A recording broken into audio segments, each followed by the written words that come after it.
Hey guys, welcome back to the channel. I have another 7.3 liter engine computer here, sent from South Dakota. Jacob, this is your computer. I have actually no information from the vehicle. I know it's a 7.3 liters and it has the code the P1747, which is for the EPC solenoid on the transmission. It's a very common problem on these computers. All of the computers with 104 pins, like the one I have here on the bench. Let me get to this view so you can see it better. I have the paperwork, but it has all his notes in here. I just want to show that in there. And let me open the actual folder that I made for him, which, I mean, again, it's not really much information, but very straightforward. I don't really need the bean for this kind of test because these NBK4, they're usually from year 2000. So I think that this is probably a F-250 or F-350 from 2000 with a 7.3 liter power stroke. And that's what we have here most likely. It says PCM 1747, as you see here. Let me just get that PCM P1747 code, OBD live flashing. Everything else has been checked, has to be in the PCM. Well, we will see that shortly. Again, the NBK number or tier tag, because the number on the computer is XC3F-12A650-BF. The very unique 4-digit tier tag is that NBK4, and that's very unique to those modules on those years. All right, so let's go back and do the test. So for this test, I have connected, again, this computer is 104 pin, and on pin 81 is the actual activation for or control for the EPC solenoid from the computer. And that's what I have here. So since I don't have the entire vehicle, right, I have connected in here a test slide, which is a 194 volt. It works perfectly. And the other side of the test slide is connected to the ignition, which I have on. So everything is connected and ready to go. I have not connected the scanner, and I did that on purpose because sometimes these don't communicate. I have the computer on, and you can see if I move this view, you can see that all the switches on my box in here are on. So the computer is completely powered up. But let's see if we get communication. Hopefully I don't. Like that, I show you what happens when you don't have communication and all you need to do is cycle the ignition. All right, let me put the SUS in the screen. Perfect. That's a good size. And actually, I don't know. I think I like to keep that here. Let me make this a little closer to here so I can put the test slide on top of the computer. Perfect. Yeah, like that you guys can see everything. Better view there. I don't have to be on top of it. All right, so let's go into the scanner. We're going to have to do a manual selection since I don't have a VIN number because you didn't put the VIN number in there, or what kind of vehicle or anything. Just 7.3 liters as you saw in the notes. I know this is a 4 for sure. We're going to do a manual ID. Actually, let me try to do an automatic ID, which I don't think it will, but let's try it. So 2000, right here, 2000. Oh, actually, let me get out of here 1 second, guys, to do it one more time. Select 4 and see if it does the automatic ID, which if it does, then we can get the beam. But on these computers from that year, I doubt it. You see, vehicle does not support automatic ID. And it might do it on the vehicle when you have the instrument cluster on other modules in there. But just with the computer, no. All right. Again, year 2000. And I'm just going to select, normally is F series, right? And then a power stroke 7.3. All right, so that's all we need. We're going to go into engine powertrain, automatic with air conditioning. That's, again, my own selections in here. I got no much information to go by. So the first thing you want to do is go into the codes menu and read memory codes. If we are able to read the codes, that means we have communication. You see, we have no communication. Is the computer bad? No. Let's just exit just out of this menu. Let's let it finish up. And now we're going to cycle the ignition. So I turn 2 of the ignition. You can see the test light came on. And I'm going to turn everything back on and do memory codes again.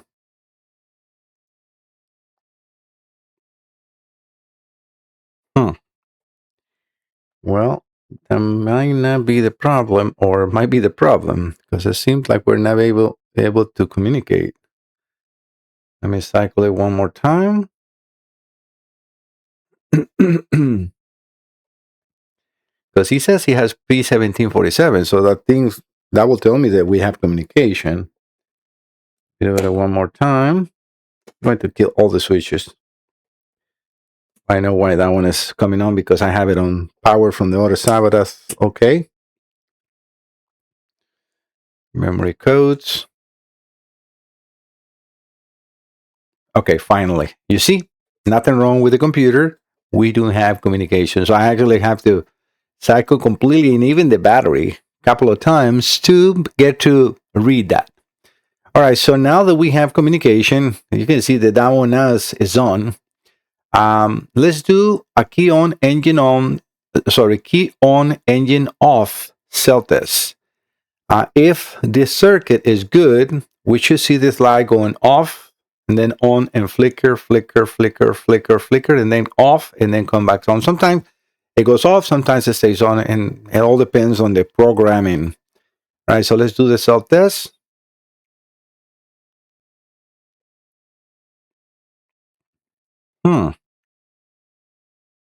Not what I expected to see. It looks like it's actually working fine.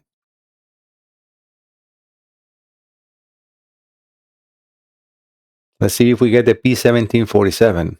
Because if the system is passing here, we should get P1746, which is because we're using a test light. So the computer will think that we have an open circuit. It's not a high resistance, which will flag the 1747, but it will flag the 1746. So I'm going to scroll on the screen on the scanner slowly. It looks like that we have right now the P0198 on the bottom of that list.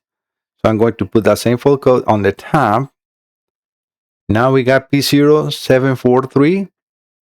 Nothing in here still that we need to like stop. All right, P0743. We're getting one of the codes for the solenoids in P1757. Sorry, P1754. I don't know what is wrong with my tongue today. All right, so let's keep scrolling down. And right here, we got the P1746. And that's it. That's the end of the list. So this is not telling me that you have a problem in the computer, Jacob. So far, this is passing. All right. The second thing that we need to do, sometimes it needs a couple of times to fail, but I have noticed that in this never fails. When you have this and it passes, go over to the data display.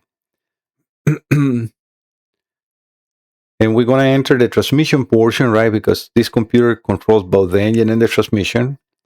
And we're going to go over to the APC voltage. This will not lie to us. We have voltage. We got 1.53 volts. And it's steady. You see that's what the reason I like to use this scanner, because it gives that two color without making it too many colors and stuff like that. It's just a nice white background and then a blue line and then kind of like a grayish, bluish difference on that. If by any chance, let's say if I unplug this, you'll see how the voltage changes immediately, right? And if I plug it back in, we get back to 1.54 or 53, so which is normal here.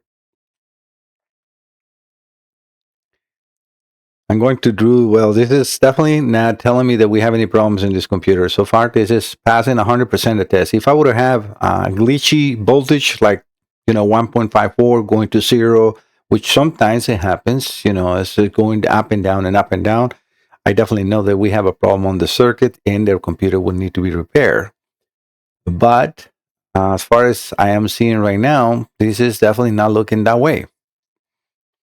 All right, let's exit here and we're going to go into the full menu again. And let's run the cell test once again.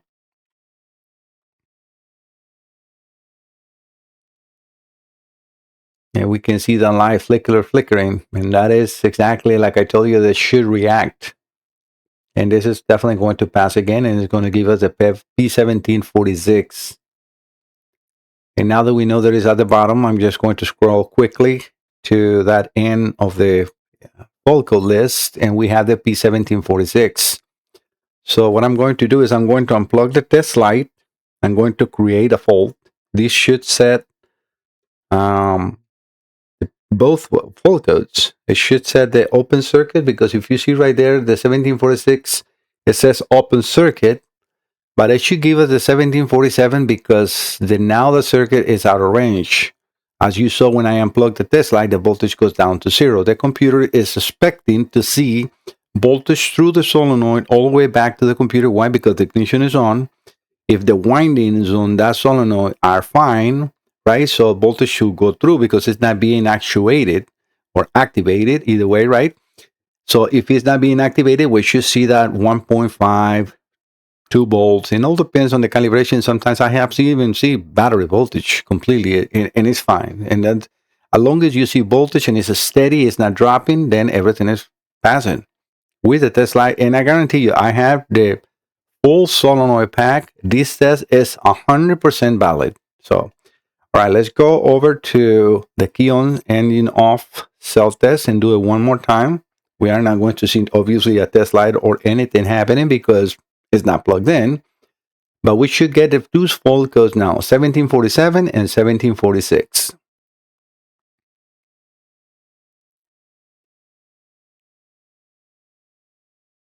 All right, I'm going to scroll quickly again to the bottom.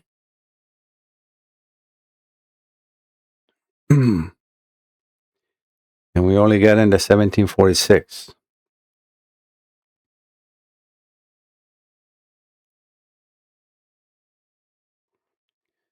Let me clear the fault codes.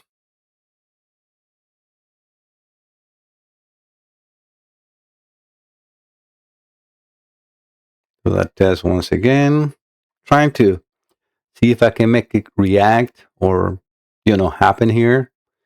It's, as you saw in that note, not much information. It's just light flashing on the OBD, or the overdrive, which is very normal when you have a fault code on the transmission on these Fords. All right, let's just scroll up, and we're still getting only the P1746. I'm going to put a higher amperage volt meter, or sorry, a bulb in there. Give me 1 second.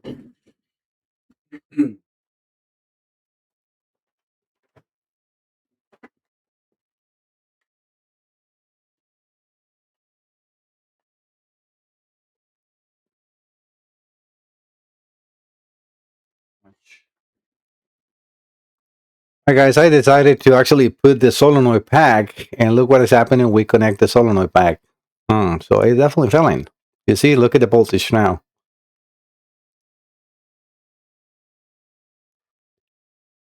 So it went up to 10 volts and goes down to 0. So definitely needs the solenoid. See, right now it's in 0.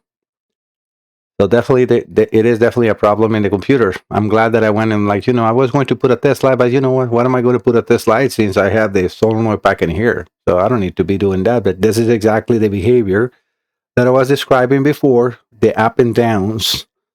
So we definitely see a problem here, 100%. So now we can definitely reproduce it. So let's try to see if we can set up the fault code or not, because I don't hear the solenoid coming on. It should be humming right now. Release a clock if it connects and disconnects.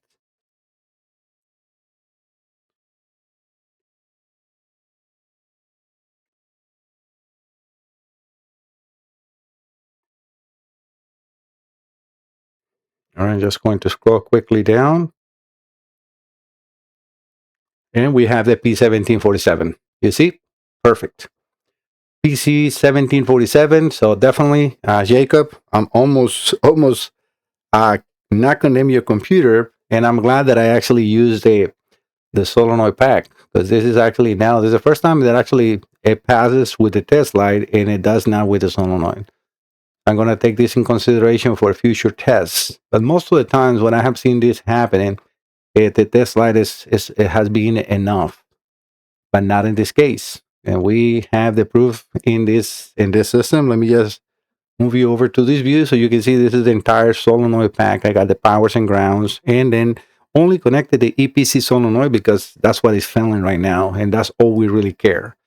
But yeah, you see how also the very difference. If I go over to the display tests or the display values, we go into the transmission, and that voltage is the one important EPC voltage, and we can see that very problematic up and downs. That should be nice and steady. You see, that's definitely failing inside the circuit 3 in the computer is no good. All right, guys, let me do the repair. I'm glad that I was able to reproduce the concern, and that's what I have this always in here. All right, let me do the repairs and I'll be right back. All right, guys, I finished the repairs. Let's do the test again. All right, so let's enter the engine computer. Automatic with air conditioning. We're going to do the same thing, read the memory codes to make sure we are connected since we powered everything off. We do have full code, so that means we are connected. Let's do the key on engine off cell test. Again, you're not going to be able to see anything because it's activation of the solenoid. But we should have now close to battery voltage, and we will see probably up and downs on 0.6 or so of a volt, which is normal. That's the computer controlling the solenoid, but we should have no P1747 or 46. And we no longer have that full code. So you see right here, no longer any 1746 or 1747. I'm going to erase the full codes just to clear the codes, to stress even further the circuit. This is 100% repair. I have successfully repaired all of them 100%. Now let's do the key on engine off cell test once again. And then we will go over to the data pit to see the voltage that should be close to battery voltage.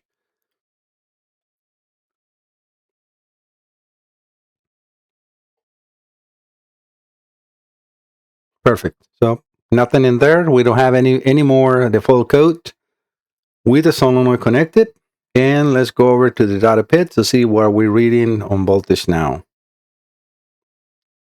I'm just going very quick to make sure the video is not too long. And let's click on the EPC voltage. And this, we are from around 13.68 to 13 volts. So that is a normal behavior. Why? Because the solenoid it moves. So that is not uncommon because it's partially being tested always, especially because this is a transmission main solenoid. But yep, everything is nice and good. All right, guys, another successful repair. I hope that you like the content. If you want to see wire diagrams or anything for this circuit, I have multiple videos. I have a whole playlist of the 7.3. Just go there and look into the ones that are a little longer, and you will find all the connections and testings and everything that I do. And here we did it with both, with the test light and the solenoid pack in order to make it fail, but it will. I mean, it did, and all is good to go. All right, guys, thank you so much. Don't forget to subscribe. I'll see you in the next one. Bye-bye.